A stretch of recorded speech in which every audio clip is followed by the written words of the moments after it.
parental. El día de hoy, pues bueno, le damos la bienvenida y nos da mucho gusto poder invitar al experto Roberto González Toriz, que ya se encuentra con nosotros, quien estará a cargo de la sesión del día de hoy y a quien me permito presentar con ustedes. Nuestro colega es licenciado en psicología por la UNAM, maestro en criminología y también maestro en psicología criminal y forense por esta casa, Instituto Ciencia Aplicada, y cuenta con certificaciones internacionales tanto en perfilación criminal como en victimología forense. Es experto en temas de violencia, daño psicológico, interferencia parental y evaluaciones a cuidadores en juicios familiares y en casos de violencia familiar, y es perito en psicología forense en el Tribunal Superior de Justicia de la Ciudad de México. El día de hoy, pues bueno, nos estará compartiendo sobre unos criterios esenciales de distinguir antes de entrarle a la caracterización del fenómeno de la interferencia parental, que tiene que ver con el síndrome de alienación parental, su historia, cómo se ha entendido y cómo lo podemos hoy en día entender en la aplicación de la comprensión de las dinámicas relacionales en México. Y veremos cuál es esta transición epistemológica entre este síntoma, de este síndrome, perdón, y cómo podemos ahora orientarnos hacia la resistencia y el rechazo filial. Les invito a todos, a todas, a aprovechar al máximo la experiencia de nuestro colega, a plantear sus inquietudes a lo largo de la sesión. Y pues adelante, compañero, este espacio es tuyo, bienvenido. Nos da mucho gusto poder tenerte en este espacio. Adelante.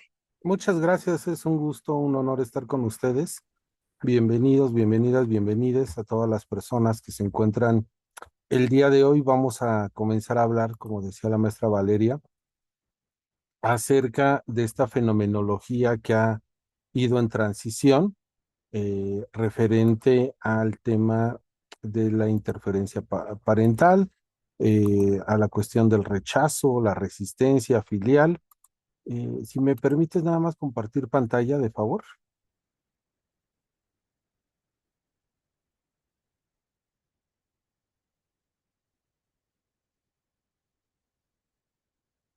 Gracias. Bien, muchas gracias. Cualquier duda, comentario que tengan, por favor, siéntanse cómodos, cómodas de abrir su micrófono libremente, sin mayor problema, sin mayor dificultad. Ustedes abran su micrófono. Usualmente piden que levanten la mano. Yo no tengo mayor problema ni dificultad con que me interrumpan sobre la marcha. Entonces, de verdad, cualquier comentario, duda, este, enriquecimiento que tengamos aquí entre todos, pues va a ser bienvenido, ¿no? Entonces ustedes abran su micrófono libremente. Si hay algo que no logre yo expresarme adecuadamente, por favor, háganmelo saber y vamos a estar resolviendo la situación, ¿vale?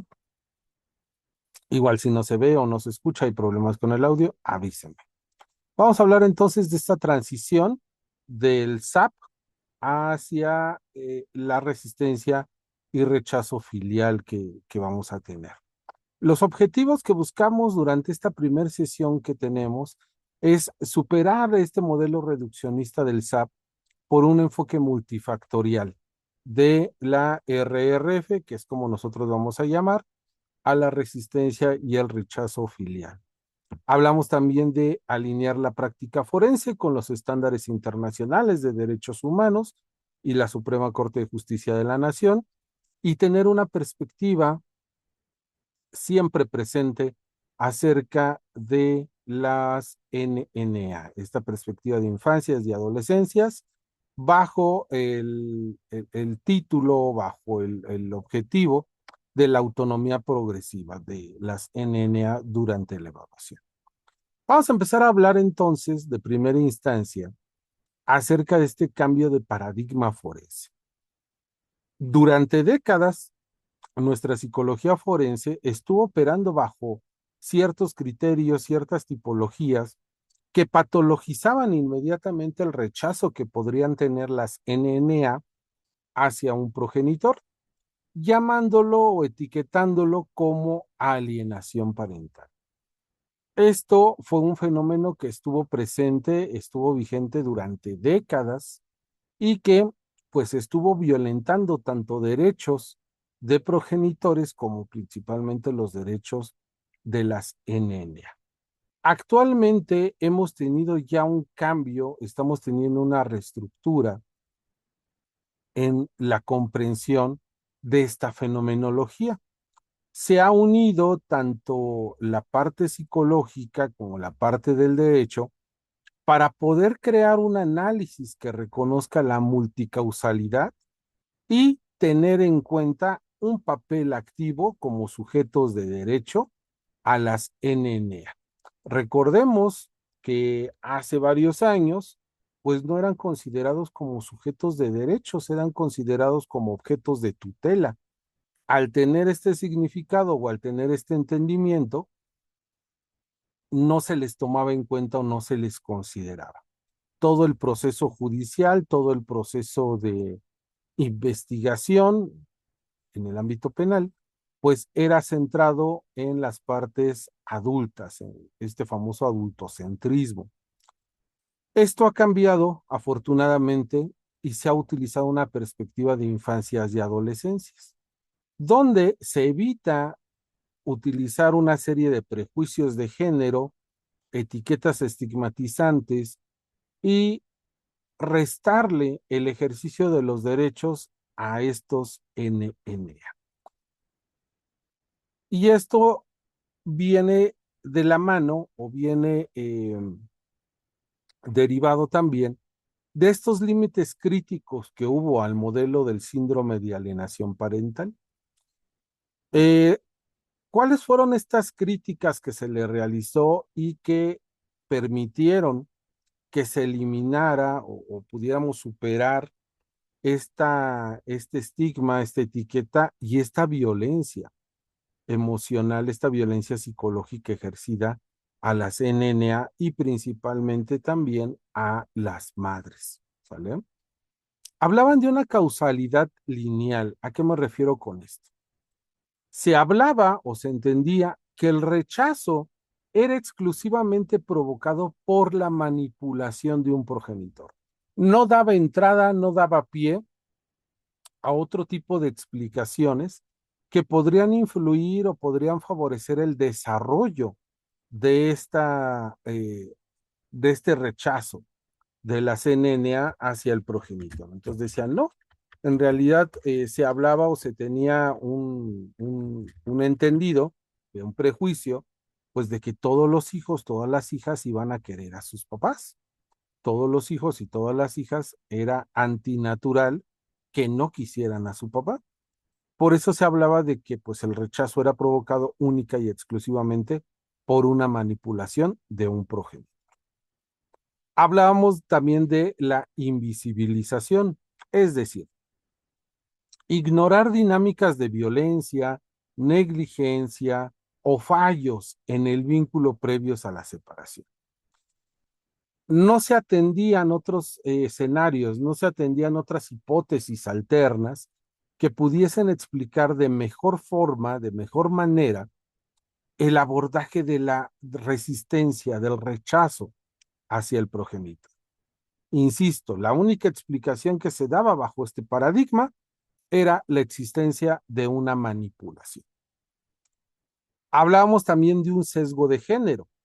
Históricamente, este concepto del síndrome de alienación parental fue constituido, fue creado para desacreditar testimonios de madres en casos de violencia.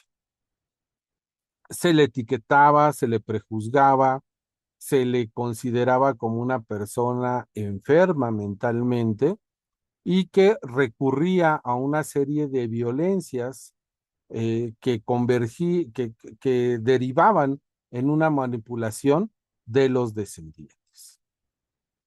A la vez, esto carecía de una falta de base científica. Este llamado síndrome no era ni reconocido por la OMS ni por la APA como un trastorno médico o psicológico. No contaba con una revisión de pares, no contaba con el sustento de una comunidad científica en psicología, y es por ello que empezó a tener ya una serie de cuestionamientos, una serie de críticas que indicaban que no era factible, no era posible seguirlo manteniendo, que fuera vigente. Dentro de nuestro país, la Suprema Corte de Justicia de la Nación señaló que el llamado concepto de alienación parental pues es discriminatorio y contrario al interés superior de la niñez. Recordemos que en todo proceso judicial donde se vea involucrado o donde estén involucrados NNAs, es decir, niños, niñas y adolescentes, lo que debe imperar o lo que debe de existir siempre ante todo es la protección de estos niños, de estas niñas, de estos adolescentes. El llamado interés superior de la niñez.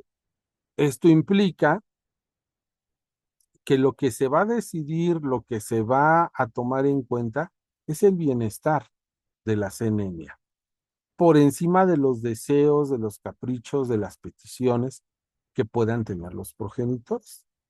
Entonces, siempre vamos a estar rigiéndonos bajo este concepto, bajo esta fenomenología del interés superior de la niñez.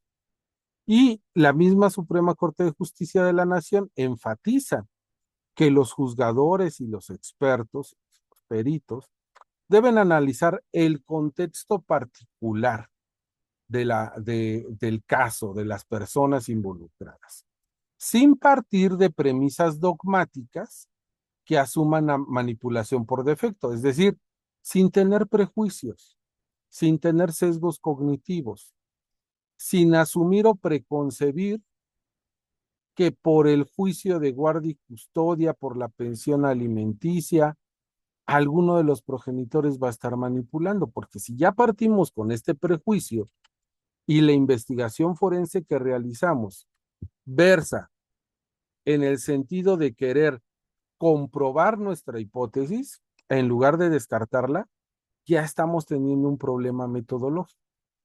El principal problema metodológico que tenemos al hacer una evaluación psicológica es partir con la idea de que nuestra hipótesis la vamos a comprobar.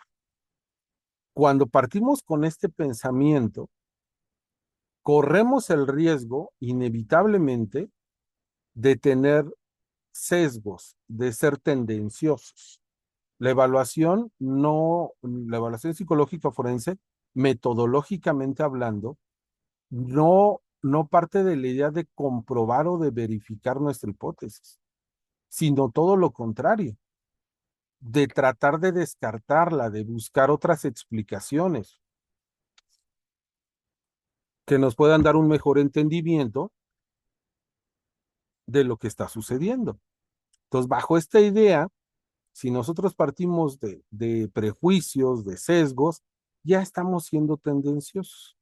Es por eso que la Suprema Corte de Justicia explica o recalca que cada caso debe de analizarse de manera particular.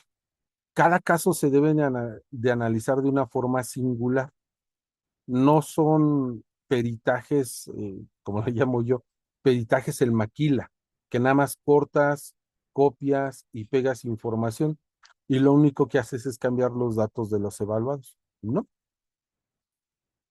Para poder comprender este fenómeno de rechazo y resistencia filial, nos vamos a apoyar en el modelo ecológico sistémico, que, recalco, nos va a ayudar a comprender de forma integral, pues, el conflicto familiar.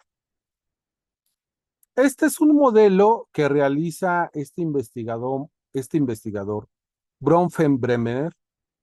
Uri von Brenbrenner propone que el desarrollo humano no ocurre de la noche a la mañana, no ocurre en un vacío, sino que es el resultado de sistemas de interacción constante. Es decir, la forma en la que hablamos, la forma en la que nos relacionamos, nuestras estrategias de solución de problemas, nuestros rasgos de personalidad, van a ser el resultado de diferentes sistemas que están en constante interacción. En el conflicto familiar crónico, las NNA pues van a estar influenciados por diferentes escenarios, por diferentes capas, por diferentes niveles de interacción, que van a ir desde la casa a los amigos, a la escuela, a la cuestión comunitaria, al lugar geográfico donde vives, hasta llegar a la parte de las leyes y de la cultura. Esto tiene que ver mucho con esta idea de que nosotros somos entidades biopsicosociales. Es decir, somos elementos que van a tener influencia por factores biológicos, por factores psicológicos y factores sociales. Ninguno de nosotros va a ser más biológico que psicológico o que social, ni ninguno de nosotros va a ser más psicológico que social que biológico. Todos vamos a tener una determinada factibilidad de influencia de lo biológico, de lo psicológico y lo social, que van a permitir que empecemos a desarrollar, empecemos a generar ciertos tipos de sentimientos, pensamientos y conductas, que al final de cuentas, si lo analizamos bien, ese conjunto de sentir, pensar y actuar es lo que conocemos nosotros como un perfil psicológico. El perfil psicológico viene siendo el resultante de esta interacción constante de sistemas que va a ir de lo individual a lo familiar, a lo comunitario, a lo social, y que va a permitir tener o va a permitir observar una serie de sentimientos, pensamientos y conductas específicos en la persona. Analicemos esto desde el primer momento, desde la primera base, de acuerdo a este modelo ecológico. El microsistema es el nivel más inmediato que podemos tener nosotros. Incluye las relaciones directas de las NNA con cada progenitor. Es decir, aquí vamos a analizar pues la calidad de apego que tiene con el progenitor A y B. ¿Qué representa este progenitor bajo la idea o la estructura de la familia? ¿Qué modelos de resolución de problemas está observando entre los papás y las mamás, entre los progenitores? ¿Cómo están resolviendo los conflictos? ¿Quién tiene la última decisión en las discrepancias, en las discusiones que hay en casa? ¿Qué tipo de estilo de crianza se está ejerciendo? ¿Qué disponibilidad y qué satisfacción de las necesidades emocionales, de las necesidades básicas van a tener los progenitores con las NNA? ¿Qué tipo de vinculación se está estableciendo?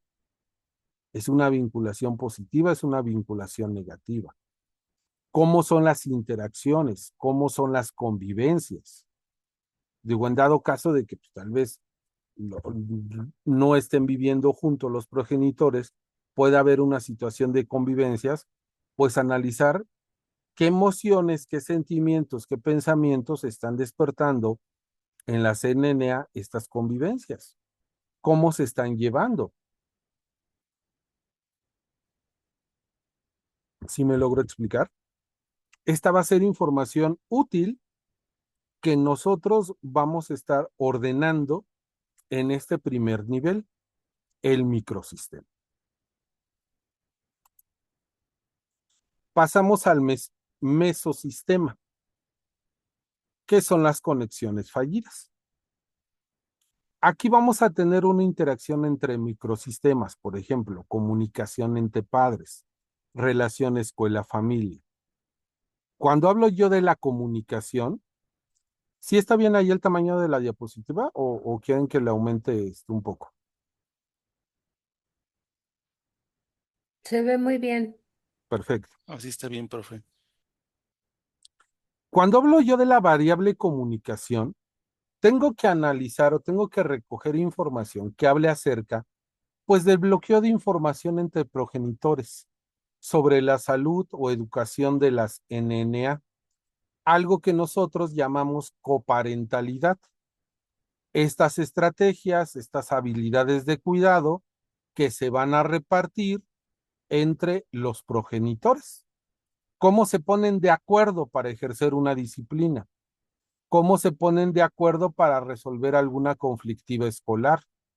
¿Cómo se ponen de acuerdo para ejercer un debido cuidado de la salud, tanto física como mental de las NNA? Hablamos también de la variable triangulación. ¿Cómo van a utilizar o cómo usan de manera instrumentalizada a las NNA? Este uso de niños, niñas y adolescentes como mensajeros o espías en el conflicto. Durante las convivencias que tienen los progenitores, que tiene el progenitor A o tiene el progenitor B, pues en lugar de ver o de involucrarse, de buscar esa vinculación con el descendiente o la descendiente, se ponen a cuestionarlo, se ponen a interrogarlo. ¿Con quién salió tu papá? ¿Con quién salió tu mamá? ¿Mete a alguien en la casa tu mamá o tu papá? ¿Te da de comer? ¿Qué te da de comer? ¿Quién te lleva a la escuela? Pero no hacen preguntas en un sentido real de preocupación del desarrollo, sino hacen cuestionamientos para obtener información que puedan utilizar para poder dañar, para poder sacar algún tipo de provecho personal del progenitor contrario. No es que realmente les preocupe cómo va el desempeño académico del descendiente. No es que les preocupe realmente qué tipo de desarrollo o entorno esté teniendo, sino que empiezan a utilizar, por eso este es un tipo de violencia instrumental, porque van utilizando a las NNA como elementos para conseguir, como elementos o medios, instrumentos, valga la redundancia, para obtener un fin específico. Hablamos de la red extendida, es decir, influencia de abuelos o parejas nuevas que van a intensificar la hostilidad. El entorno donde se están desarrollando las NNA, ¿qué tan benéfico es para ellos? Muchas veces los abuelos, los tíos, los primos, las personas que viven ahí, que son parte de esta familia extendida, van a jugar un papel importante en la cuestión de la hostilidad, en la gestación de la hostilidad. Esto tiene que ver con el análisis del mesosistema. El exosistema, el impacto indirecto, es decir, contextos donde las NNA no participan, pero que van a tener una afectación profunda. Estrés laboral, progenitores que descargan frustraciones del trabajo en la dinámica familiar.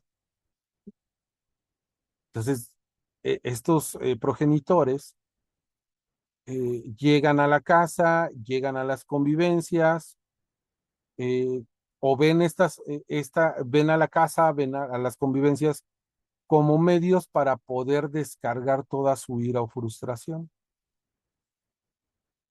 Culpan a los descendientes de los errores o las fallas que van teniendo en el entorno laboral. Culpan a los descendientes de los problemas que puedan tener de la relación de pareja o con su relación de pareja nueva. Los procesos judiciales, la lentitud o agresividad de los abogados, pues que van a agotar o van a desgastar los recursos emocionales de los cuidadores. Estas variables que estamos mencionando nos van a ayudar a comprender este fenómeno de la multicausalidad.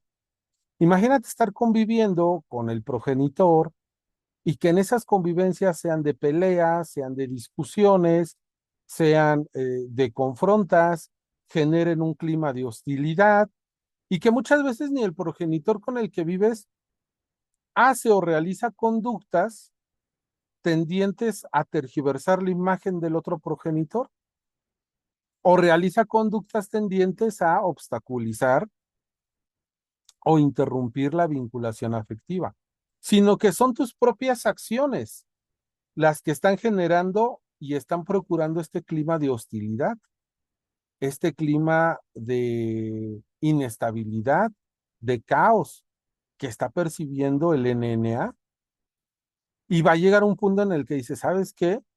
Si cada vez que te veo discutes, si cada vez que te veo reclamas, si cada vez que te veo te quejas conmigo, mejor ahí le paramos, ahí le dejamos y no quiero verte.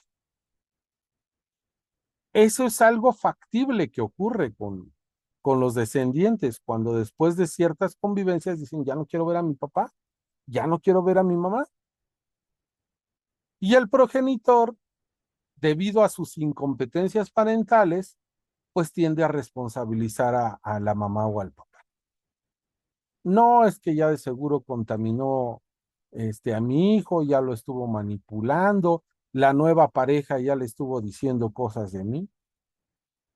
Cuando ellos no tienen la capacidad de autorreconocimiento, no tienen esta capacidad de autoanálisis y decir, la estoy regando en esto, esto y aquello.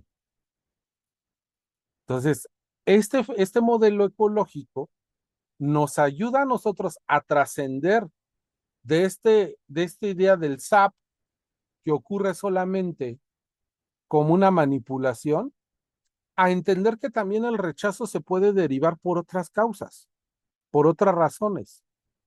Ejemplo de ello son las incompetencias parentales.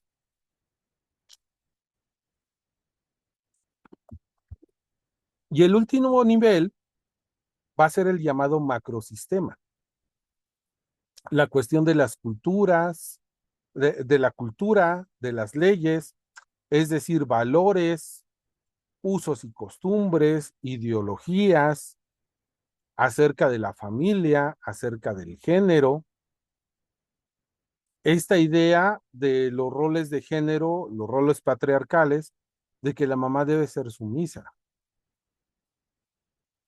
de que la mamá debe de ser 100% protectora, de hablar de ese instinto maternal, ¿no? Que en su momento Richard Gardner pregonaba mucho de ello. Leyes que contemplan este SAP, y que todavía por allá hay algunas personas que siguen defendiendo estas creaciones en donde hay prejuicios o hay sesgos, por ejemplo, que la mamá debe de tener a niños, niñas, cuando son de edad preescolar. Y hasta hace algunos años, nuestra legislación en materia familiar indicaba, ¿no? Que si los niños estaban en procesos de guardia y custodia y tenían de 5 años, 6 años hacia abajo, automáticamente la custodia se le quedaba a la mamá. ¿Por qué? Pues por el simple hecho de ser mamá. Esto era una cuestión de sesgo, esto era una cuestión de prejuicio y que afortunadamente esto ya se modificó, ya trascendió. Hablamos también de un cronosistema, tiempo y cambio. Hay que analizar la dimensión temporal del conflicto. Estas transiciones evolutivas de las NNA en relación a las habilidades parentales. Estos recursos cognitivos, afectivos y conductuales que van a tener los progenitores se deben de adecuar a la etapa de desarrollo psicoevolutivo que van a tener. No es lo mismo el requerimiento, las atenciones, la conducta que va a requerir un infante de 0 a 3 años, a alguien de 3 a 6 años, de 6 a 12 o de 12 a 18. Hay que atender la transición evolutiva de la CNNA.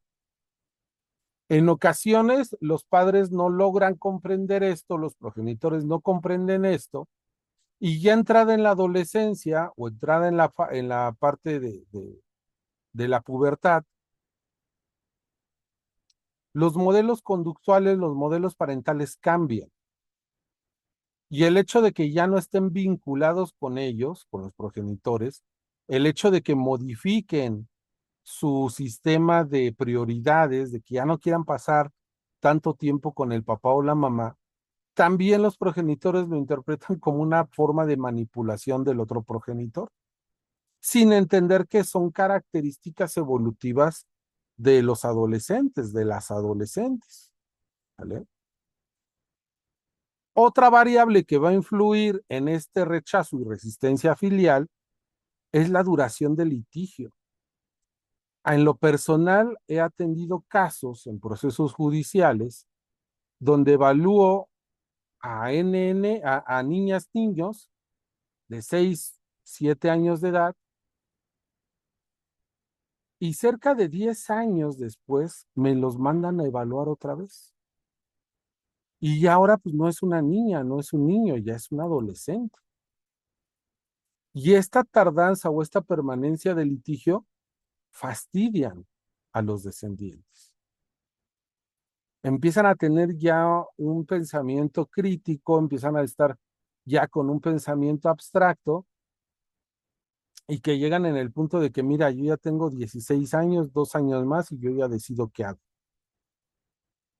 Porque mi papá, mi mamá no entiende que no quiero vivir con ella, no quiero vivir con él. Sí convivo, sí interactúo, pero no me voy a ir a vivir. De igual forma, la influencia de cambios en la estructura familiar, nuevas parejas. Esto también puede influir en la gestación de un rechazo.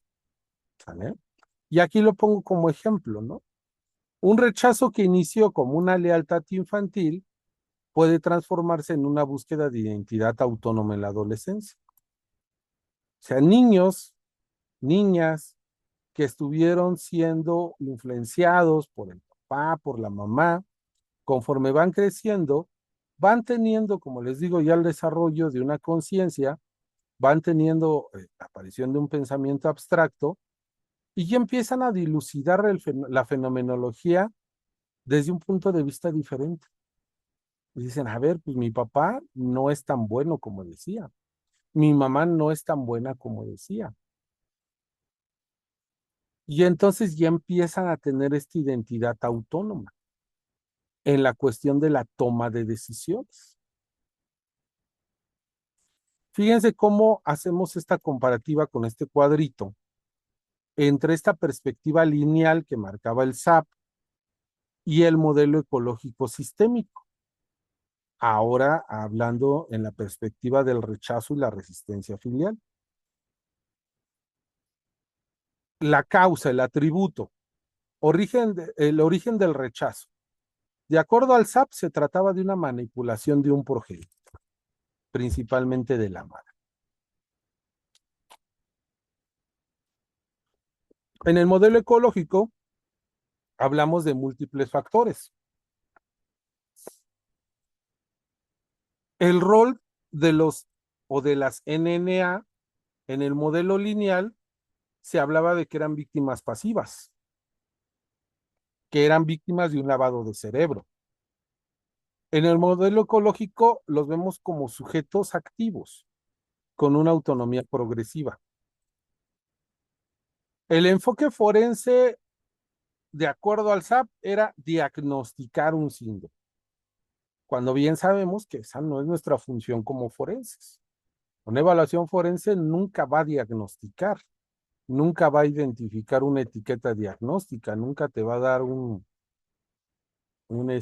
pues un diagnóstico referente a un DCM, a un CIE. Con el modelo ecológico lo que nosotros vamos a hacer es evaluar dinámicas y riesgos, dinámicas parentales, estilos de crianza, habilidades parentales, incompetencias parentales, aptitudes para la coparentalidad, etcétera. Cuando hablábamos de la solución propuesta en el modelo del SAP, inevitablemente era el cambio de custodia forzada, ¿no? Quitarle los hijos principalmente a la mamá y dárselos al papá.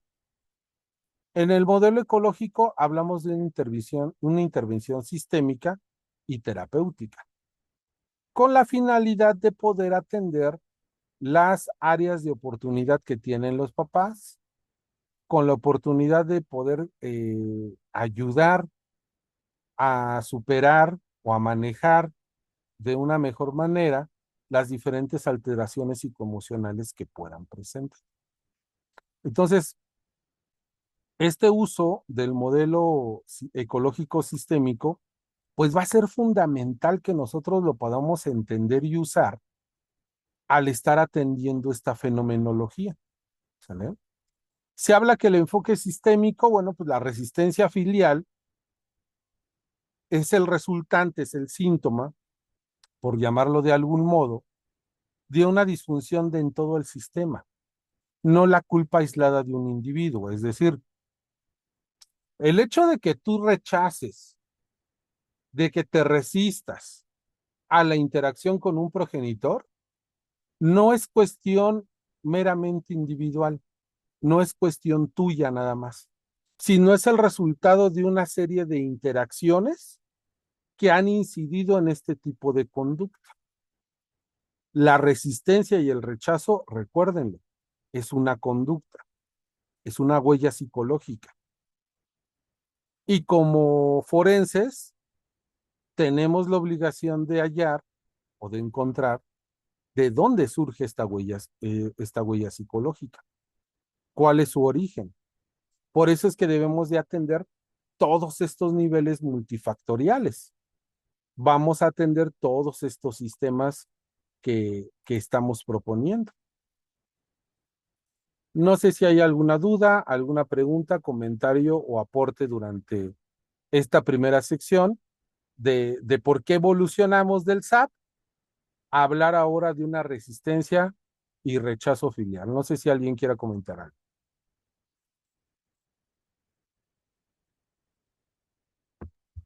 Todo muy claro, doctor. Gracias. Muchas gracias, Bárbara. Bien, entonces pasemos a la segunda parte, hablar de la resistencia y el rechazo filial. ¿Qué es la RRF?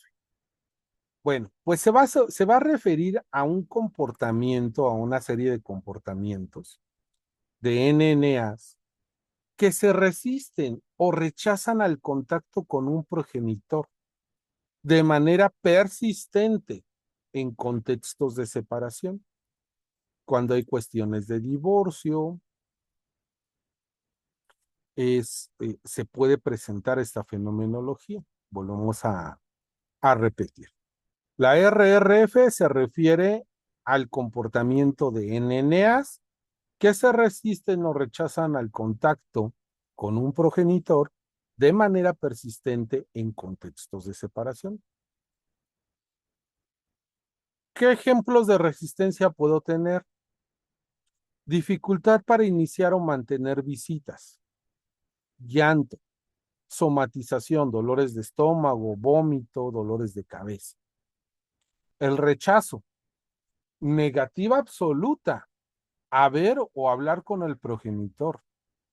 Cuando hablo yo del rechazo es que no hay ninguna posibilidad, no hay ninguna factibilidad de que la NNA pueda tener esta interacción. ¿Vale? En la resistencia voy a tener dificultades, pero puede haber una posibilidad, puede haber una factibilidad de que se dé la interacción. ¿Vale? Pero de forzarlo, pues vamos a tener lo que les digo, pues llantos, somatización. Me ha tocado ver estas cuestiones en convivencias que se dan en Secofam, eh, de que la niña o el niño pues, se hace del baño, vomita, le dan dolores de cabeza, se privan, porque están teniendo esta resistencia. Y esta resistencia va a evolucionar a un rechazo si no se interviene adecuadamente. Y en el rechazo ya no hay ninguna factibilidad, ya no hay ninguna posibilidad de que se pueda dar esta interacción. A la vez, esto va a ir acompañado de una serie de pensamientos pensamientos que van a ser exteriorizados por un discurso, narrativas de desvalorización o miedo hacia el progenitor rechazado. ¿Vale? Si ustedes lo van analizando, esto es una especie de cadena, porque recordemos, sientes, piensas y actúas. ¿Vale? Esto es una triangulación. Sientes, piensas y actúas. La conducta, en este caso el discurso, la verbalización, es el resultado de un pensamiento y de un sentimiento. La conducta es simbólica del pensar y del sentir. Por lo tanto, cuando tú hablas, cuando tú das un discurso, estás reflejando de manera simbólica tu forma de pensar y de sentir, lo que tú sientes y lo que tú piensas del progenitor. Esa desvalorización, ese miedo, esa negativa, te va a hablar del estado afectivo y cognitivo que está teniendo la NN. Y ahí vamos a empezar a tener pistas, por llamarlo de algún modo, para comprender qué es lo que está sucediendo. ¿Por qué se está dando una resistencia o por qué se está dando ya un rechazo? ¿Sale? Entonces, tanto la resistencia como el rechazo van a ser conductas que van a estar influenciadas por diferentes dinámicas de sistemas, que ya fue lo que vimos anteriormente. Hablamos del espectro de la relación. ¿Cómo vamos a tener las diferentes categorías de relación que podemos tener? El perito, el testigo experto, debe ubicar la dinámica familiar dentro de este continuo evolutivo. Es decir, esta dinámica familiar, ¿dónde se encuentra? Se encuentra en un espectro de relación saludable, donde hablamos del establecimiento de un vínculo seguro, del descendiente con los progenitores o de los descendientes con los progenitores. Hablamos de lealtades divididas y esto implica una relación de conflicto. A ver. Esta cuestión de lealtades divididas, satisfago a mi papá, pero tengo que dañar a mi mamá. Satisfago a mi mamá, pero tengo que dañar a mi papá. ¿Vale? Y cuando hablo yo de un rechazo y resistencia filial, pues estamos hablando de una dinámica donde ya está presente esta fenomenología de resistencia y rechazo. ¿Sale?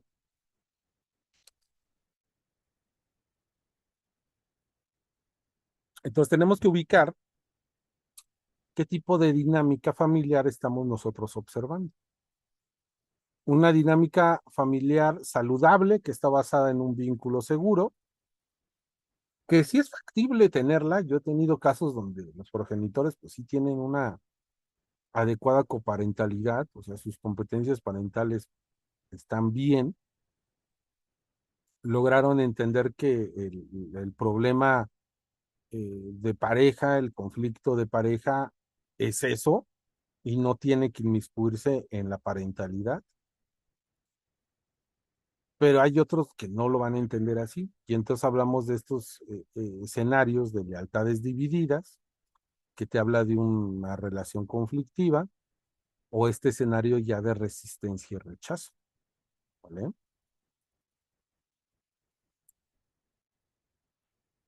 Ahora bien, hay casos donde el rechazo y la resistencia es algo justificado.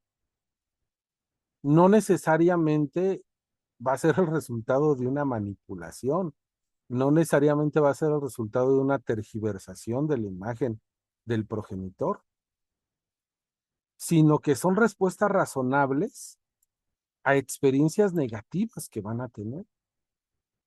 Pero aquí el problema que vamos a tener muchas veces que explicar, principalmente a los operadores de justicia,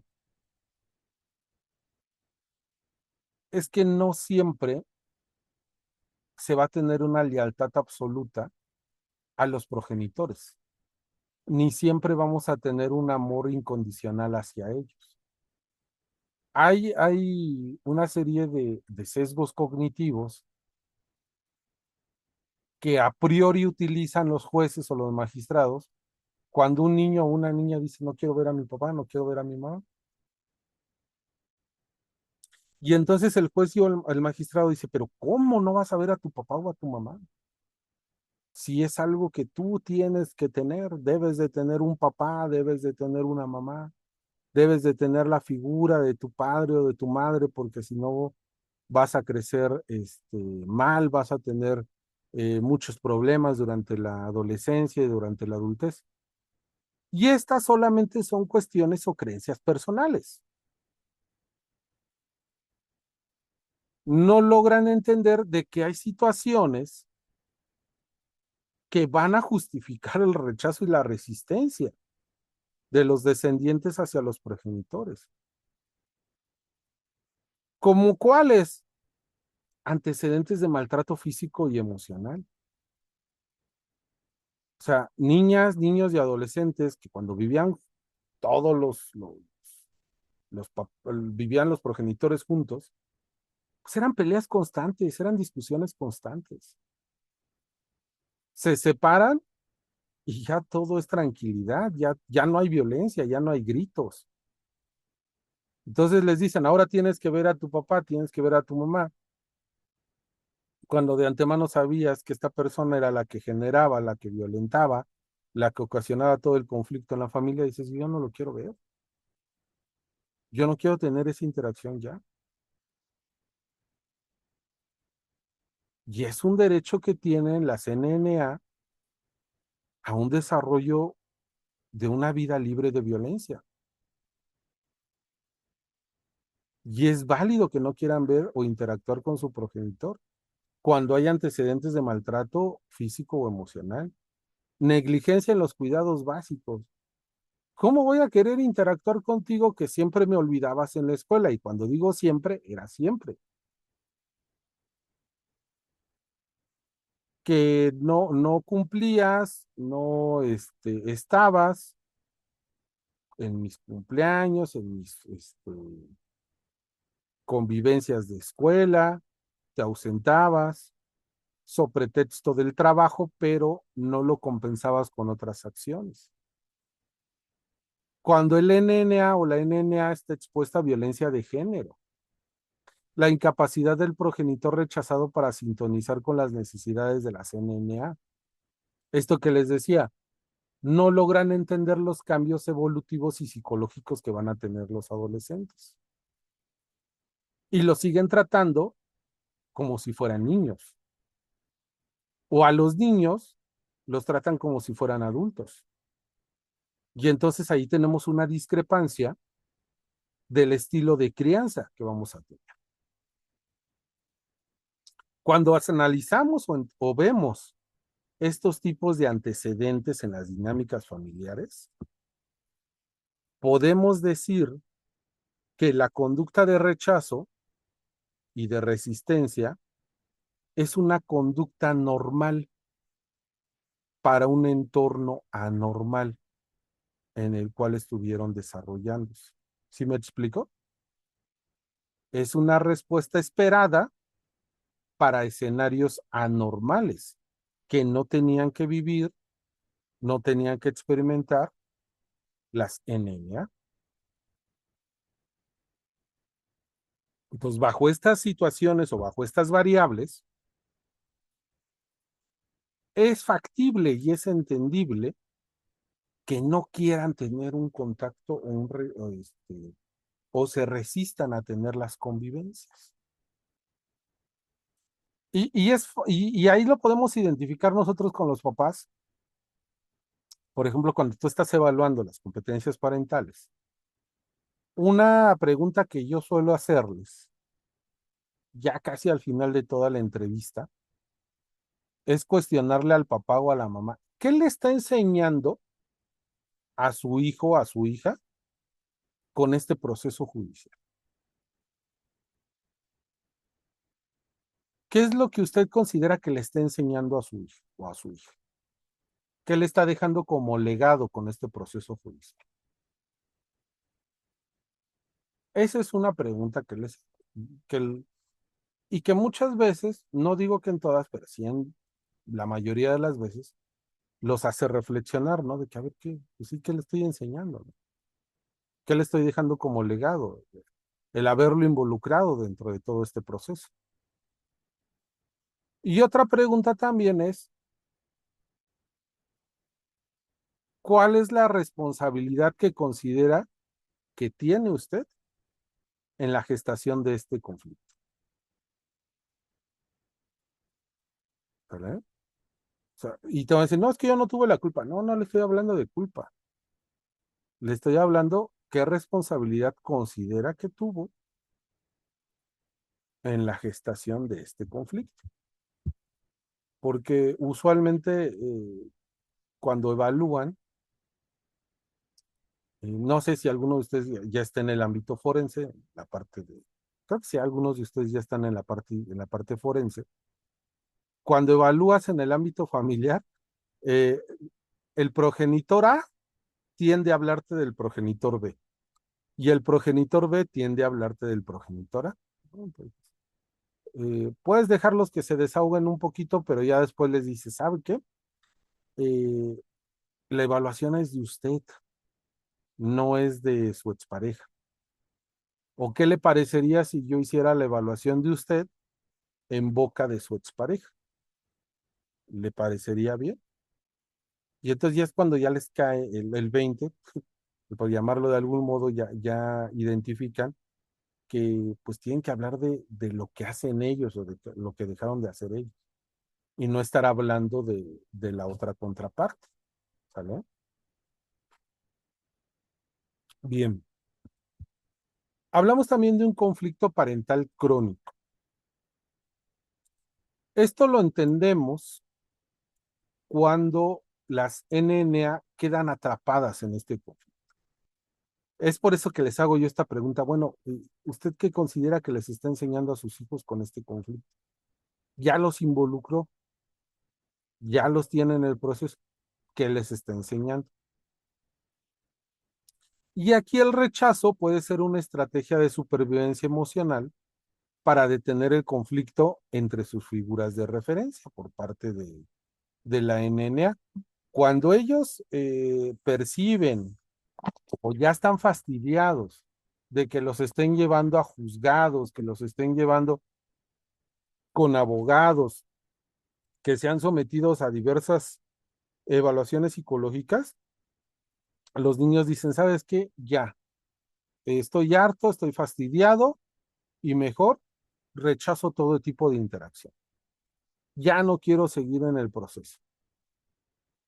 Y terminan cediendo ante la manipulación, ante el chantaje que puede tener un progenitor.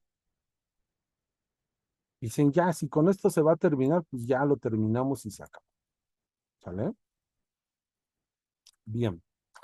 Hablamos también de los factores propios de las NNA, es decir, no todas las NNA van a reaccionar de la misma manera al conflicto. Esto también es algo que debemos de comprender. Recordemos que no todas las personas que están involucradas al mismo fenómeno de violencia van a reaccionar de la misma forma. Cada uno va a tener una forma diferente de reaccionar. Y por ende también vamos a tener que analizar variables particulares del individuo, de la persona, del caso en el cual estemos participando. Hablamos de la cuestión del temperamento. Hay NNAs que van a tener mayor sensibilidad o ansiedad y son más propensos a experimentar una RRF. La etapa evolutiva, pues también va a tener que ver mucho la necesidad de autonomía en la adolescencia para que se presente este rechazo. La resiliencia, la capacidad para diferenciar entre el conflicto de los adultos y su propio vínculo. Que ojo con este término de resiliencia. Si alguien utiliza o alguien menciona la variable o el concepto de resiliencia ya es un indicativo de que esta persona ha estado habituada a contextos o escenarios de violencia. ¿Sale? Que muchas veces en los últimos años se tendió como a romantizar la resiliencia, se tendió como a interpretarla como una cualidad, una fortaleza de una persona, salir avante ante las adversidades o los conflictos. Pero cuando hablas tú de resiliencia, de antemano estás diciendo de que ya hay una serie de conductas violentas, de conductas de daño que han sido sistémicas y que la persona ha tenido que desarrollar diferentes estrategias ante estos escenarios. Entonces, cuando hablas tú de resiliencia, estás admitiendo de que hay una vivencia o hay una interacción de conflicto ya normalizado o habitual. ¿Vale? Hablamos también del progenitor favorecido.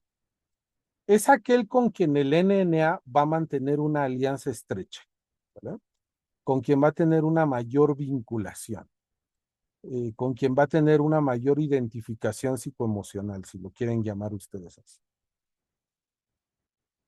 Esta vinculación o esta preferencia o esta identificación mayor se pueden deber a tres elementos: a una cuestión consciente o una cuestión malintencionada, es decir, un sabotaje activo. Lo que anteriormente se llamaba alienación, ahora lo identificamos como un sabotaje activo, ¿sale? Esta tergiversación de la imagen del progenitor, el exponer al NNA información del conflicto que no es apta para su etapa de desarrollo, ¿sale? Son ejemplos de esta influencia consciente o malintencionada.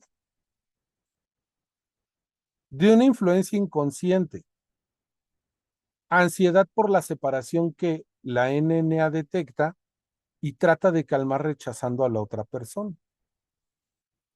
Las NNA van a desarrollar estrategias para poder salir avante del entorno conflictivo. Si ellos observan y detectan de que cuando tú hablas del progenitor contrario, cuando tú te pones alegre al hablar del progenitor contrario, estás gestando un malestar, una molestia, una incomodidad en el progenitor con el que vives, vas a tender a evitar hablar del otro progenitor, con la finalidad de no hacer sentir mal a la persona con la que estás viviendo. ¿Sí me logro dar a explicar con esto o les causa alguna confusión con esta parte inconsciente? Si algo no queda claro, le repito, indíquenme. Ay, maestra, a mí se me podría volver a repetir, por favor. Con todo gusto. Mire, si la NNA, cuando regresa de las convivencias, cuando regresa de las visitas que tiene con el progenitor B, ella vive con el progenitor A y tiene convivencia con el progenitor B, ¿sale? Entonces, cuando regresa de estas convivencias del progenitor B, ve que el progenitor A se molesta, se enoja, se pone serio, porque le cuenta qué fue lo que hizo, qué le compró el progenitor B, cómo se estuvieron entreteniendo. La NNA va a empezar a restringir la información o va a empezar a restringir el contacto que tiene con el progenitor B, con la intención de no dañar al progenitor A, porque lo quiere, porque lo adora, porque lo representa una parte importante. Entonces dices, mejor ya no le cuento. Para evitar problemas, mejor ya no tengo interacción con el progenitor B. Pero no es que lo estén manipulando de manera directa. Por eso se habla de un sabotaje inconsciente, de una alianza que está generando el progenitor A con la NNA, pero de manera inconsciente, porque no dice nada, pero con las actitudes, con la conducta, le está mandando el mensaje al NNA. ¿Me explico? Sí, sí, ya lo entendí. Va. Gracias. Y esto lo pueden detectar, por ejemplo, hay algunas escalas de medición. Por ejemplo, la prueba del C más R2 va a traer una escala que se llama mentira, que te va a medir eso. Qué tanto el niño está satisfaciendo las necesidades, no las necesidades, qué tanto el niño se esfuerza por cumplir las metas o la imagen que el progenitor tiene de él o de ella. Y el hecho de querer cumplir o de querer satisfacer lo que espera el papá o la mamá del descendiente, pues genera ansiedad en este niño, niña o adolescente. Entonces esta prueba te va a ayudar ahí a observar, pues a ver qué tanto está percibiendo como estresante, como agobiante, el cumplir las expectativas que un progenitor tiene del infante, ¿vale? ¿Qué prueba es, Es perdón, la escala de profesor? defensividad, sí, exactamente, José Gutiérrez. Gracias. Es la prueba C más R2. Sí, gracias, José.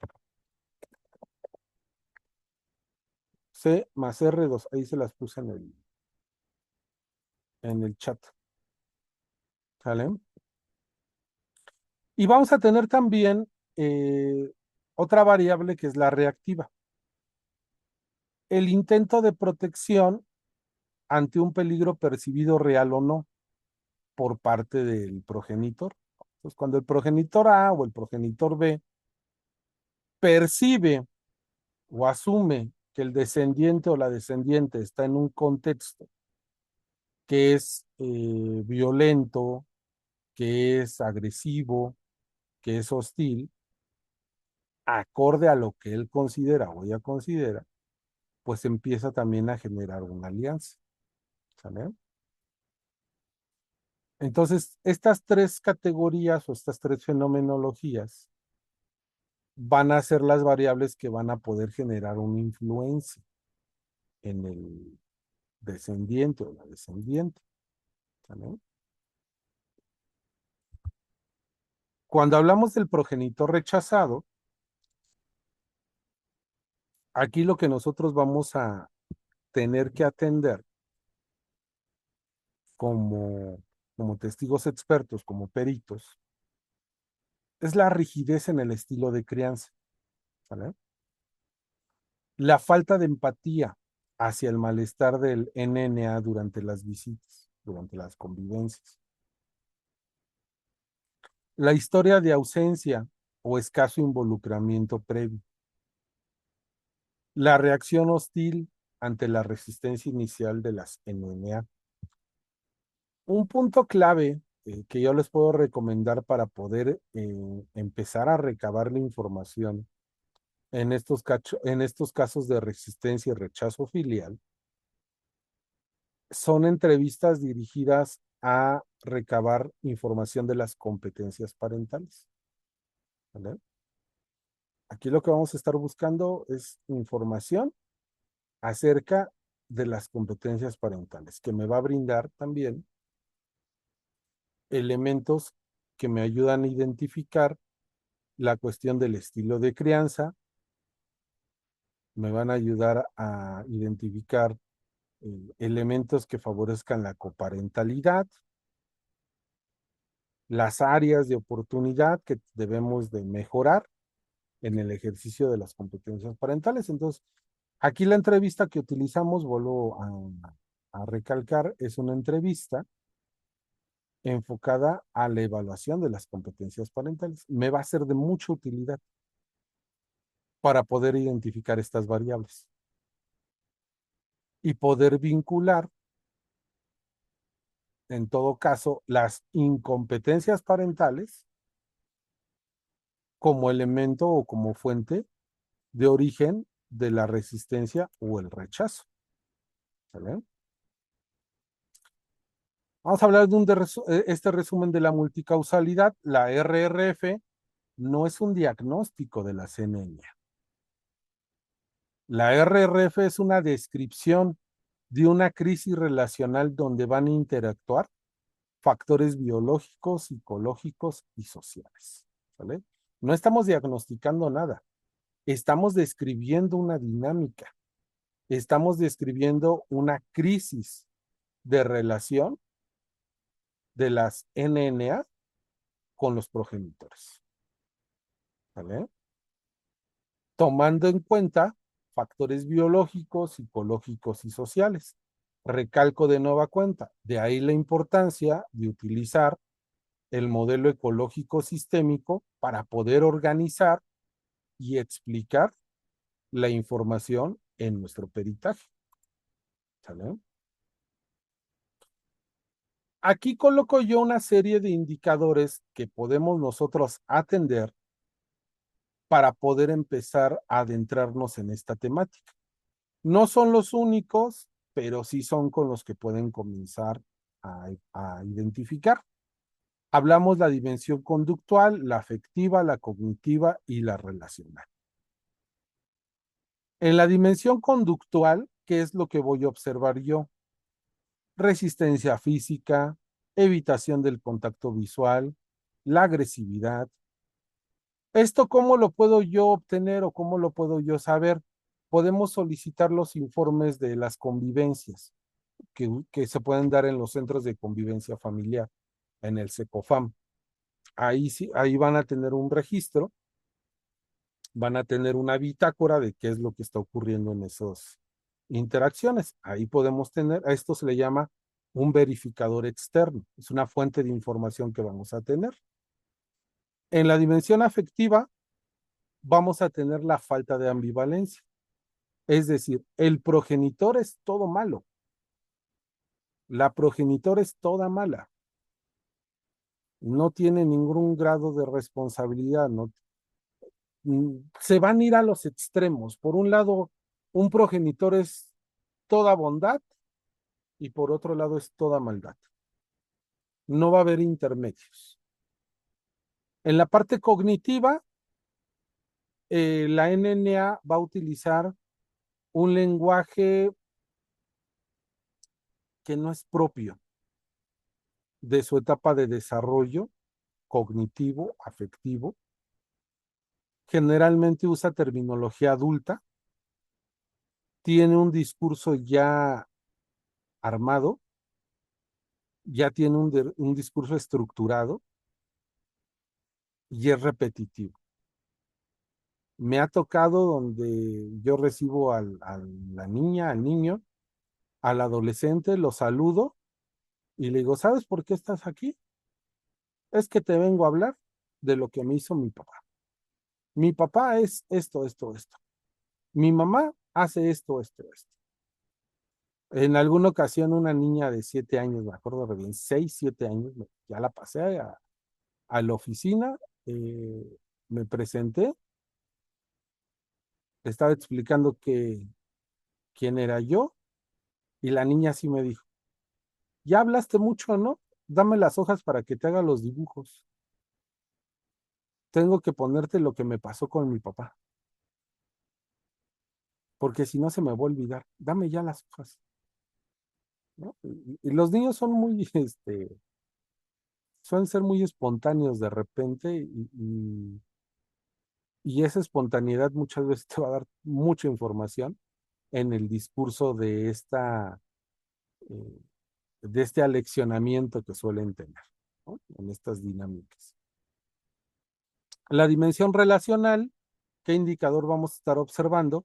Pues dinámicas de alianza, perdón, exclusión en el sistema familiar que van a tener con el progenitor. Esta, vuelvo a repetir, son algunas variables que puedo yo sugerir que pueden ustedes estar identificando, que pueden estar observando para el registro de la información, para que puedan ustedes estar atendiendo estas variables que les van a servir para que lo puedan organizar y lo puedan ustedes ubicar dentro del modelo ecológico sistémico. ¿Vale?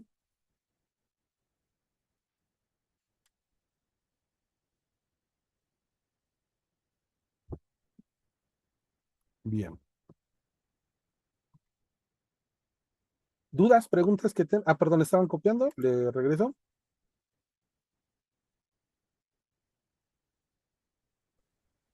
Profe, ¿nos van a compartir estas diapositivas? Sí, claro, sí, se les van a enviar. Muchas gracias, profe.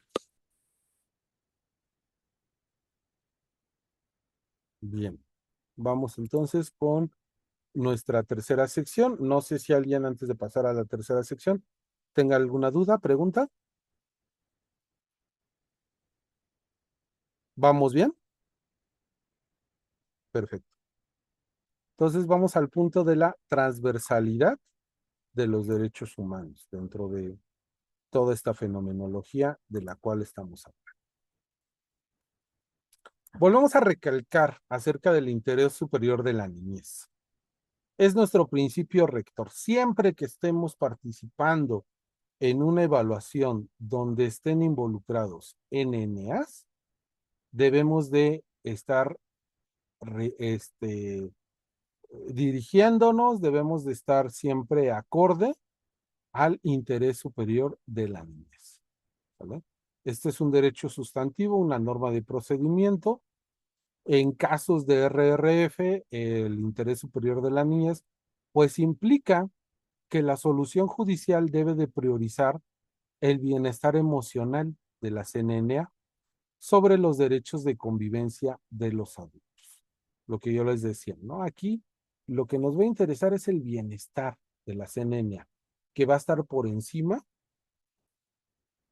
que va a estar por encima de los deseos, de las peticiones, de los requerimientos que puedan tener los progenitores. En alguna ocasión, en una de las evaluaciones, el papá, que el niño no quería convivir con él por situaciones de violencia, por antecedentes de violencia familiar, el papá quería convivir con el niño, o sea, quería forzar las convivencias. Y él, recuerdo que me dijo que se hablaba mucho del interés superior de la niñez, pero que se estaba descuidando el interés de los derechos de los padres, que también se debían de respetar porque tanto los niños tenían el mismo derecho que el papá tenía el derecho de convivir. Entonces él decía, pues es que todos le hacen caso a lo que quiere mi hijo, pero nadie me hace caso a mí. Y eso se me hace injusto. Siento que me están discriminando, utilizaba la palabra así, ¿no? Me están discriminando. Entonces, es cuando vemos este tipo de situaciones donde, pues, eh, están ignorando o están dejando de lado el cumplimiento o el ejercicio del interés superior de los niños, niñas y adolescentes. Entonces, siempre debemos de priorizar el bienestar, este bienestar emocional. El otro concepto del cual hemos estado hablando continuamente es la llamada autonomía progresiva. Las NNA van a adquirir capacidad para ejercer sus derechos por sí mismos, a medida que desarrollan madurez cognitiva y emocional. Aquí no se trata de hablar de la edad biológica, de la edad cronológica.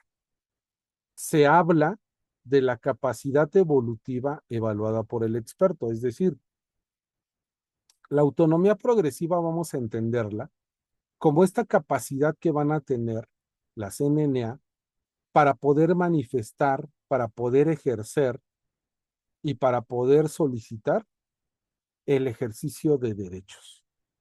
¿Cómo qué tipos de derechos? O sea, una vida libre de violencia. No quiero estar con mi papá, no quiero convivir con mi mamá porque es una persona conflictiva, es una persona que golpeaba a mi papá, que golpeaba a mi mamá, siempre discuten, siempre pelean, no quiero estar yo con ellos.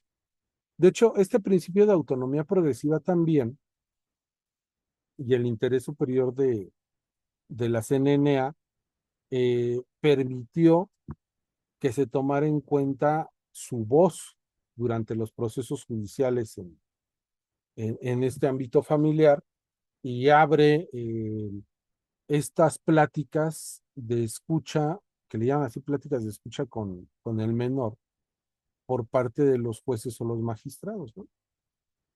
Que más que una plática, más que una entrevista, muchas veces son interrogatorios los que realizan estas autoridades. Entonces, pues también ahí hablamos de una violencia judicial, ¿no? Hablamos de una revictimización. Ahí sí hay una revictimización por parte de una ineficacia, por parte de una mala praxis a nivel judicial y que en varias ocasiones, derivado de esa plática o de esa escucha con el menor, el juez niega las evaluaciones psicológicas, porque de acuerdo a así les digo, de acuerdo a su punto de vista, el niño o la niña o el adolescente está bien, no tiene problema, porque habló claro, porque no lloró, porque no titubeó.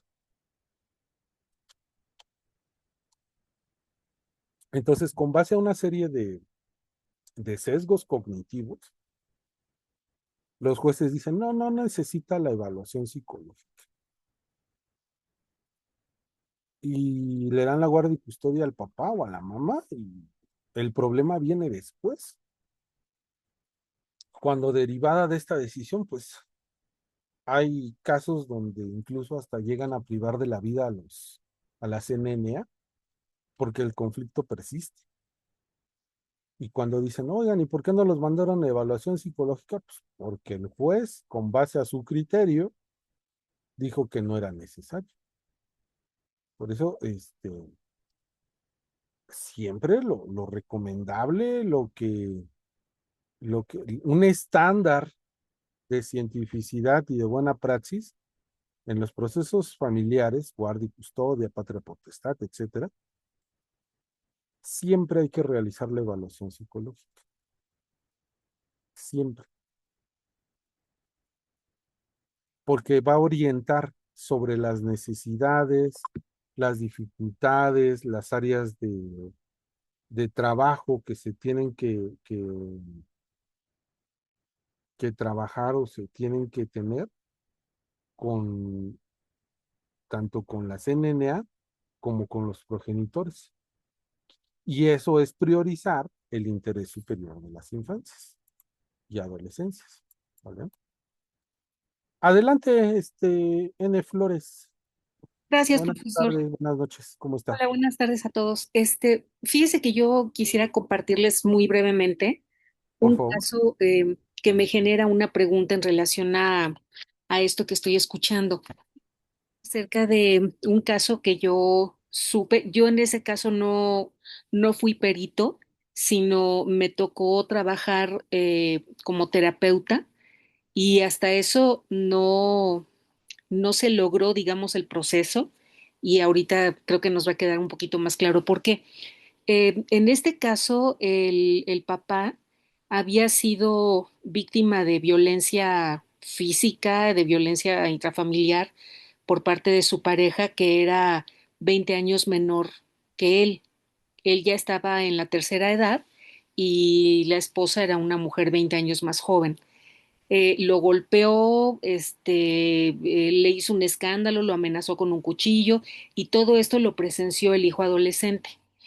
Cuando el señor va y levanta una denuncia acerca de lo que había sucedido y entra en un proceso de divorcio, o sea, pide que el divorcio se dé ya y que ya este caso, ya la relación con esta señora termine, pero le da al hijo la opción de seguir teniendo relación con la mamá.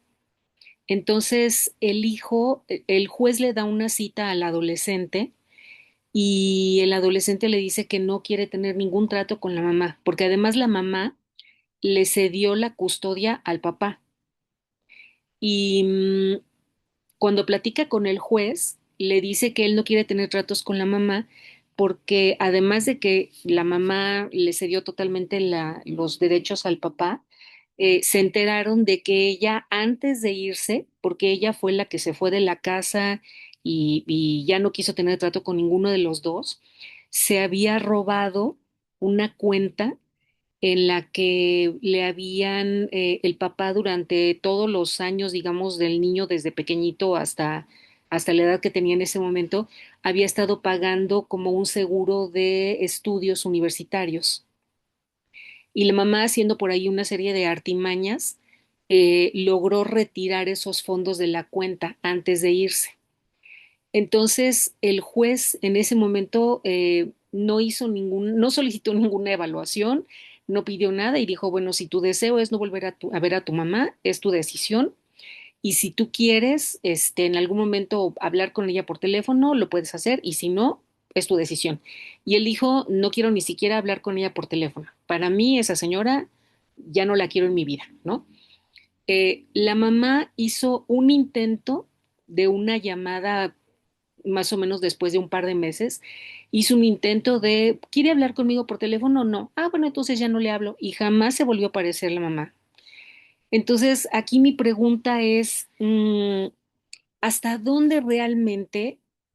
Yo sé que la idea es favorecer y restablecer este tipo de vínculos, pero ¿hasta dónde genuinamente esto es algo que es posible y tendría que ser como uno de los objetivos de este tipo de intervenciones? Porque yo creo que en casos como el que les estoy refiriendo, quizás en otros casos de violencia mucho más severo, de maltrato o incluso de abuso sexual, eh, yo puedo entender, como usted decía hace un momento, que sea razonable este rechazo y que incluso, pues como que no exista el más mínimo deseo de parte de los hijos de la edad que sean de tener este tipo de relación. Entonces, muchas veces me pregunto hasta dónde verdaderamente tendría que existir esta búsqueda de que se restablezca este vínculo. Sí sabemos que es necesario, que es importante, o en este caso la decisión del juez de yo no voy a mandar a evaluar a nadie y esa es tu decisión y tú tienes tus razones y así se va a hacer. Es una duda que me genera mucho cuando escucho esta información y sobre todo me quedó como muy, para mí fue muy fuerte, digamos, la decisión que tomó la mamá, las cosas que hizo su mamá y al final el único que se quedó con este chico porque era hijo único fue el papá, que el papá pues realmente tenía como no solo una buena relación con él, sino además tenía como un nivel de funcionamiento emocional, digamos, un poquito más elevado que el que tenía la mamá, ¿no? Entonces, pues les comparto este caso y un poco como estas inquietudes que me surgen al respecto. Gracias, profe. No, muchas gracias por compartirnoslo. Y mire, aquí la pregunta sería, y creo que la pregunta más centrada sería, ¿para qué restablecer ese vínculo? ¿En función de qué o para qué? Tomando en cuenta el contexto, los antecedentes, la historia, ¿qué tan funcional o para qué sería factible establecer este vínculo o tener esta revinculación afectiva? En ocasiones se solicita la revinculación, se toman decisiones para los evaluados en función de criterios personales del juez, en función de criterios o de prejuicios del juez o del magistrado, de que deben de tener lo que les decía yo, una vinculación, un trato, mantener la familia unida. Y en segundo lugar, se asume o se piensa que la terapia va a resolver todos los problemas, cuando esto pues, no es así, ¿no? Hay muchas personas que no son candidatas a cuestión psicoterapéutica y entonces se necesita otro tipo de intervención con ellos, ¿no? Cuestiones de psicoeducación, asesoramiento, pero no propiamente una intervención terapéutica. Pues aquí el punto también trascendente e importante es preguntar siempre, y esto tiene que ver con el derecho a la participación, esta diapositiva, preguntarle siempre qué es lo que quiere, qué es lo que desea el niño, la niña o el adolescente. Porque incluso con los adultos, los abogados, los jueces, los magistrados, son los que toman las decisiones sobre la víctima, ¿no? Le dicen, a ver, necesitas terapia, necesitas este tipo de intervención, pero pocas veces se le pregunta a la víctima o a la persona evaluada qué es lo que requiere, qué es lo que se le solicita. Entonces, ante este tipo de situaciones, como el ejemplo que nos está dando, pues debemos aquí sale importante, debemos de atender de que la evaluación psicológica es necesaria, es fundamental a este tipo de casos, porque las explicaciones o las motivaciones que puede tener una persona muchas veces no son de una parte consciente de lo que están diciendo o haciendo. Por eso se requiere la parte de la evaluación psicológica. Uno de los elementos principales en la evaluación psicológica en el ámbito familiar, pues es conocer también la motivación, ¿no? La motivación que está llevando a la persona a iniciar y a mantener este proceso judicial. Y conocer la motivación específica de la NNA para tener este rechazo o esta resistencia filial. Entonces, y argumentar con bases científicas, no con prejuicios, no con creencias personales, de, de por qué no quiere tener el contacto, no quiere tener la vinculación o la revinculación. Y en todo caso preguntarnos, bueno, ¿por qué debería de tenerla? ¿O para qué debería de tenerla? Ponderar Diga, esta situación de qué tan benéfico, volvemos al punto de interés superior, qué tan benéfico es para el NNA tener esta revinculación. Adelante, por favor.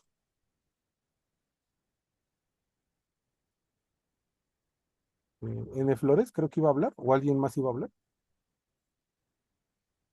no, no, profesor, ya escuché su comentario, gracias. Ajá. Entonces, bajo este tenor es importante que lo atendamos, ¿no? ¿Cuál es la funcionalidad, cuál es la importancia o la relevancia o la utilidad de poder restablecer este vínculo realmente? Y esto tiene que ver mucho con la cuestión de la gravedad que lo menciona aquí. Las opiniones deben ser tomadas en cuenta seriamente según la madurez emocional que vamos a tener, ¿sale? Acuérdense que no es en cuestión de edad cronológica, sino en cuestión de madurez evolutiva que vamos a atender estas situaciones, ¿no? Si vemos también que el progenitor al cual se le está mostrando el rechazo, la resistencia, tiene deficiencias en el ejercicio de sus competencias parentales, pues primero que pueda atender estas deficiencias en las competencias parentales, ya una vez que se les haya auxiliado en el manejo o en el mejoramiento de las competencias parentales, pues ver la factibilidad de que pueda haber una revinculación, siempre y cuando no se esté vulnerando la libertad de las NNA ni de los progenitores, este, para que puedan tener esta interacción. Entonces, el derecho a la escucha, el derecho a la participación de las NNA va a estar bajo estos tres constructos: libertad, información y gravedad, que es sobre lo que se debe de entender o sobre lo que se debe de ubicar la decisión de llevar a cabo estas evaluaciones psicológicas. ¿Vale? Y hablamos de esta escucha especializada. Esta escucha especializada que vamos a tener durante el proceso de evaluación, pues debe de generarse en un ambiente amigable, no intimidante, un lenguaje adaptado al desarrollo de las NNA, presencia de personal especializado en psicología y evitar el proceso de revictimización. Estos principios los seguimos tanto en el proceso de evaluación forense como en estos espacios de escucha al menor, ¿vale?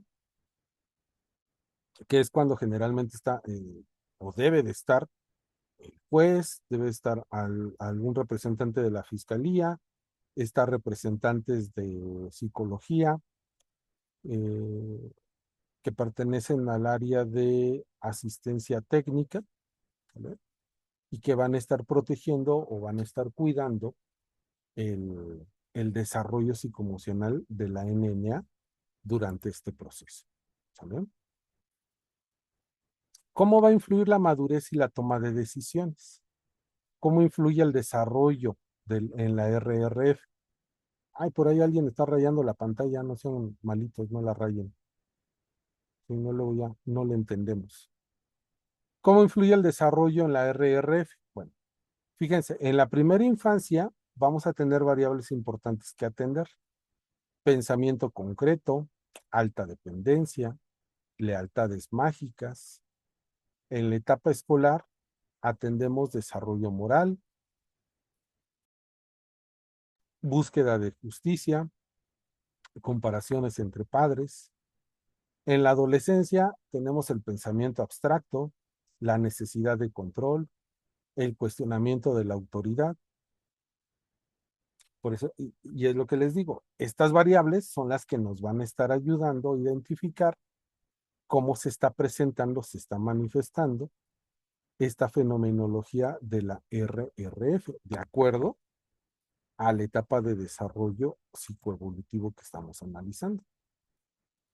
Hablamos de las barreras a la autonomía real, es decir, ¿qué factores van a influir para anular la voz de las NNA? Indoctrinación, es decir, cuando el relato es impuesto por un adulto de referencia, cuando hay un aleccionamiento, cuando hay un proceso de adiestramiento, cuando hay un discurso ya previamente estructurado, previamente ensayado y previamente armado. Cuando hablamos del adultocentrismo, jueces o peritos que deciden lo que es mejor sin escuchar realmente, que es lo que hablábamos hace ratito, ¿no? Esta cuestión de prejuicios, esta cuestión de sesgos. Tienes que hablar con tu mamá, tienes que hablar con tu papá porque es lo mejor. Porque una infancia sin papá y sin mamá es lo peor que te puede pasar. Bueno, en todo caso, pues, ¿cuál es la evidencia científica? Si alguien está cumpliendo figuras parentales, figuras maternas, figuras paternas, y ha habido un cambio o una reestructura, como lo van a ver en este seminario, acerca de las figuras parentales y que en ocasiones pues, no van de la mano con la cuestión del progenitor biológico. La variable del miedo, temor a represalias físicas o el abandono emocional de un progenitor. Estas variables pueden influir en el desarrollo de la expresión, de la verbalización de las necesidades que van a tener las NN. ¿Qué estándares internacionales debemos de tomar en cuenta para el abordaje de esta problemática?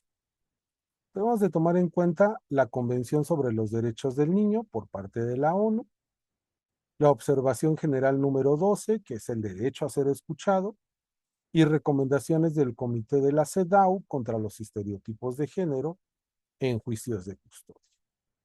Entonces, estos documentos van a ser la base también para evitar el uso de teorías pseudocientíficas o argumentos pseudocientíficos en estos procesos de administración de justicia. ¿Sale? Fíjense, jurisprudencia en acción, análisis de caso, cuando la Suprema Corte de Justicia revocó una sentencia basada en el SAP. La Corte determinó que no se evaluó el contexto de violencia familiar denunciado por la madre y se aplicó el SAP de forma automática vulnerando el interés superior de la niñez.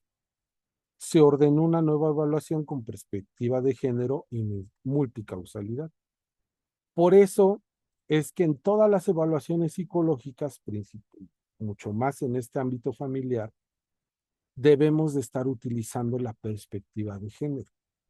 La perspectiva de género es una herramienta que que se nos exige, que es, no quiero utilizar el término obligado, pero que es necesario o indispensable para poder entender estas fenomenologías de violencia. ¿Vale? Sin la perspectiva de género estamos teniendo sesgos y estamos teniendo prejuicios, porque no estamos atendiendo estas dinámicas de violencia. ¿Vale? Vean el impacto, a ver, tengo aquí en el chat. Dice que Amparo es, este dato no lo tengo acá, ahorita nada más puse el ejemplo, pero te paso el dato acerca de el amparo que es este, ¿vale? Sí, maestro, gracias. Hablamos del impacto de la participación de la CNNA, por ejemplo. Los acuerdos donde niños, niñas y adolescentes han sido escuchados, pues van a tener un 85% más de probabilidad de éxito a largo plazo, que es algo que vamos a tener aquí.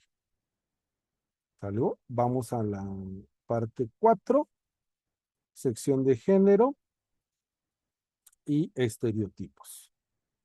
Fíjense, el género en psicología forense, la perspectiva de género pues no es opcional, como les decía yo, es una herramienta analítica obligatoria. Nos va a permitir identificar cómo las relaciones de poder y los roles tradicionales van a influir en la percepción de los conflictos familiares por parte del perito. Nos va a ayudar a identificar situaciones de desigualdad de poder.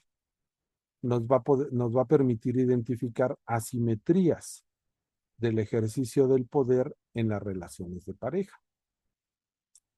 Vamos a romper con este mito de la madre maliciosa, que durante décadas se utilizó el SAP para poder patologizar la protección materna. Se asume que si la madre denuncia violencia, está obstruyendo el vínculo.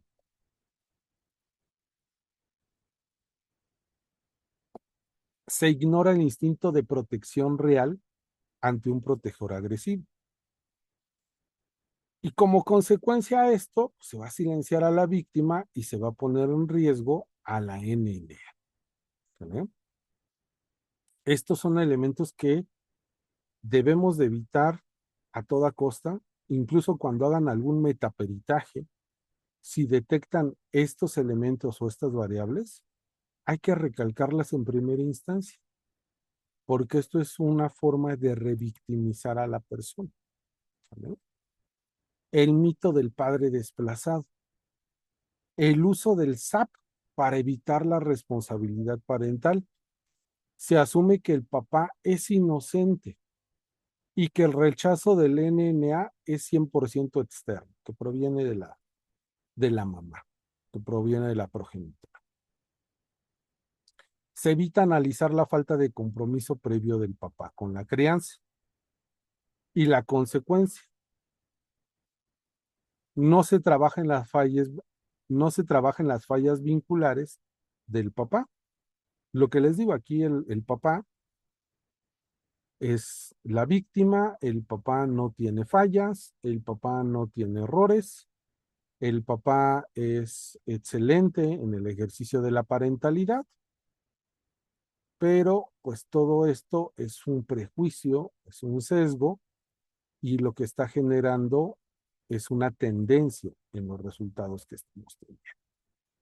¿Sale?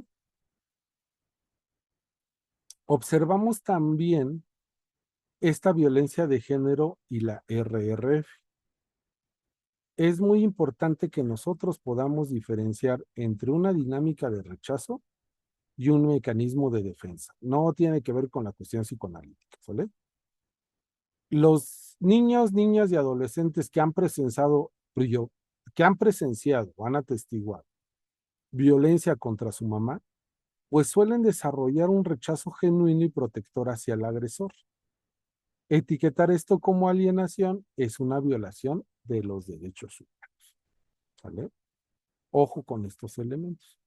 Cuando vemos la presencia o cuando vemos la participación de niños en estos conflictos o en estas agresiones previos a la separación, hay que prestar mucha atención a esto, porque esto factiblemente desarrolla un rechazo genuino hacia el papá o hacia el progenitor violento. ¿Vale? Neutralidad y perspectiva. La neutralidad ciega puede perpetuar la desigualdad. Entonces, vamos a evitar el término neutro y lo sustituimos por la objetividad científica. ¿Sale? La objetividad científica es el uso de protocolos, de manuales, de guías de buenas praxis para la evaluación forense. Y esto me va a permitir utilizar y reconocer diversas metodologías de investigación y reconocer las asimetrías de poder. ¿Sale?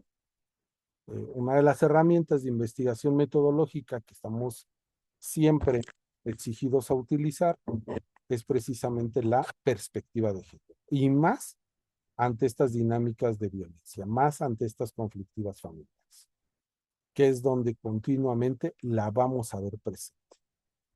¿Sale? Esta violencia de género va a estar inmiscuida, va a estar enmarcada ante estas situaciones.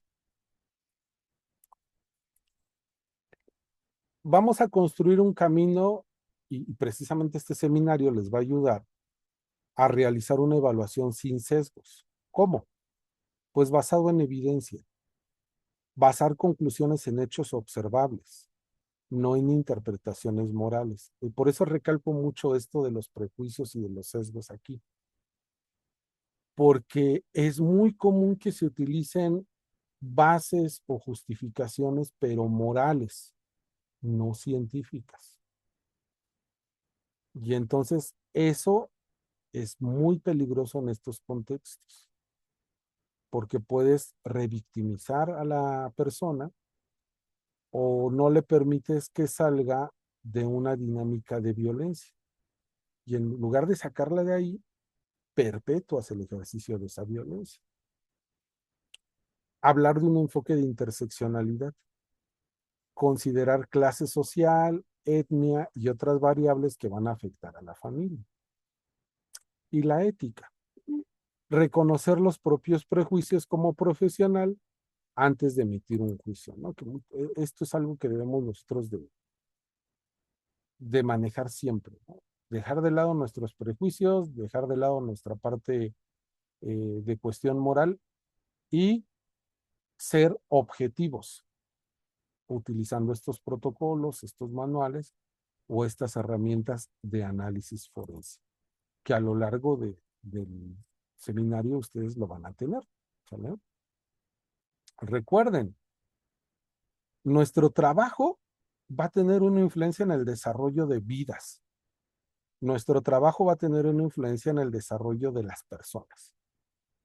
Entonces, un informe pericial basado en estereotipos no es ciencia. Es una opinión prejuiciosa que literalmente puede destruir vidas. ¿Sale? Literalmente. Un peritaje con sesgos, un peritaje realizado con estereotipos, va a tener una afectación en el desarrollo de la vida de las personas. Pues hay que tener mucho cuidado con esto, porque en ocasiones no dimensionamos hasta dónde el peritaje va a afectar la vida de las personas. Y no solamente en el ámbito judicial, sino lo que tú estás poniendo, lo que tú estás redactando, lo va a leer la persona y esto le puede generar una cuestión ahí importante en su cotidianidad, en el entendimiento de lo que es. Vamos a nuestra sección 5, ya entrando a la parte final.